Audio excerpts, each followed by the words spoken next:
அல்லாஹு ரப்புல் ஆலமீன் ஒரு சிலரை விசாரிக்கிற முறையை பற்றி ரசூலுல்லாஹி ஸல்லல்லாஹு அலைஹி வஸல்லம் சொன்னார். சுப்ஹானல்லாஹ். இதான் விசாரணையுடைய கோரம் பிடித்தான் இருக்கு.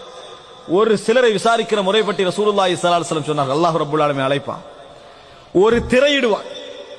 அந்த திரை பல கோடி மக்களை விட்டும் இவரை மறைத்து விடும். ரசூல் ஸல்லல்லாஹு அலைஹி வஸல்லம் சொன்னார்கள், அல்லாஹ் அந்த பாவங்கள் எல்லாம் ஏட்ட எடுத்து போடுவான்.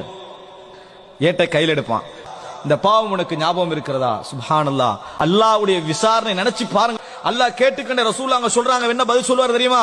இறைவா தெரியும், ஏற்றுக்கொள். ஒவ்வொரு பாவமா சொல்லி சொல்லி அவனை ஏற்றுக்கொள்ள வைப்பான்ல. ஞாபகம் இருக்கிறதா, ஞாபகம் இருக்கிறதா, ஞாபகம் இருக்கிறதா, ஏற்றுக்கொள்கிறாயா, ஏற்றுக்கொள்கிறா என்று சொல்லிட்டே வருவான். அவ எந்த அளவுக்கு அல்லாஹ் அந்த விசாரிப்பான் தெரியுமா? வரஆ ஃபீ நஃப்ஸிஹி அன்னஹு ஹலக். நான் நரகவாதி தான் என்று முடிவெடுத்துரும்.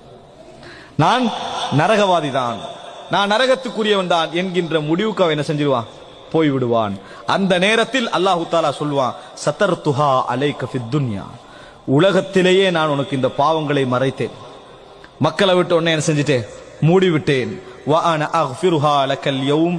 இன்றைய தினமும் நான் என்ன செய்கிறேன்? இந்த பாவங்களை உனக்காக நான் மன்னித்து விடுகிறேன், மறைத்து விடுகிறேன். சொர்க்கத்துக்கு போன அல்லாஹு தஆலா சொல்லி விடுவான். இந்த பாவம் இனி உலகத்துல எவருக்கும் தெரிய வராது, உலகத்துல யாருக்கும் போகாது. சகோதரர்களை நினைத்து பாருங்கள், அல்லாஹ் விசாரிச்சுட்டு மறைச்சிட்டா சித்திர், அதுக்கு பின்னால என்ன செஞ்சிருவான்? சொர்க்கத்துக்கு போய் விடுவான்.